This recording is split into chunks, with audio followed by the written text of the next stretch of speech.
2025 ఇంకొక్క రోజే. ఈ సమయంలో ఒక చిన్న కథ చెప్పాలని ఆశపడుతున్నా. ఒక వ్యవసాయం చేసే అతనికి తన పొలంలో ఒక గ్రద్ద గుడ్డు దొరికిందంట. అతడు దాన్ని తీసుకొచ్చి కోడి పిల్లలతో పాటు పొదిగేశాడంట. సమయం గడిచింది. ఆ గుడ్డులో నుంచి పిల్లొచ్చింది.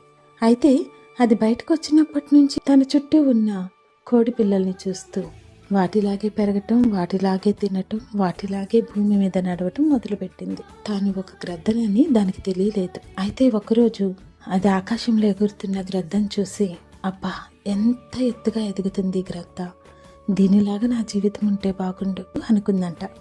ఆ గ్రద్ద ఆకాశంలో ఎగురుతూ కింద కోడి పిల్లలతో ఉన్న గ్రద్ద పిల్లని చూసి చాలా ఆశ్చర్యపోయిందంట. వెంటనే దిగి వచ్చి, నువ్వేంటి కోడి పిల్లలతో ఉన్నావు అని అడిగితే, నా కుటుంబంలో నేనున్నప్పుడు వాళ్ళు ఎలా ఉన్నారో అలాగే ఉండాలి కదా అనిందంట.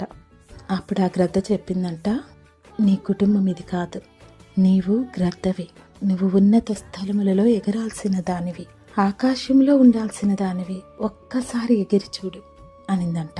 నమ్మాలనిపించకపోయినా ఎందుకో గ్రద్దలా ఉండాలన్న ఆశతో ఈ గ్రద్ద పిల్ల ఎగరటం మొదలుపెట్టిందంట. తాను ఎగిరే ఎత్తులు చూశాక దానికి నమ్మకం వచ్చింది, నేను కోడి పిల్లని కాదు అని. ఈరోజు నువ్వు నేను కూడా సర్వోన్నతుడైన దేవుని కుమారులము కుమార్తెలము అని మర్చిపోయి ఈ లోకంలో మనము చూస్తున్న మనుషుల్ని అనుసరించి బ్రతుకుతున్నాం. ఒక్కసారి కళ్ళు తెరు. నీ తండ్రి సర్వోన్నతుడు, నీ తండ్రి సర్వశక్తివంతుడు. ఆయన బిడ్డవు నువ్వు. ఆయన బిడ్డగా బ్రతకడానికి ప్రయత్నించు.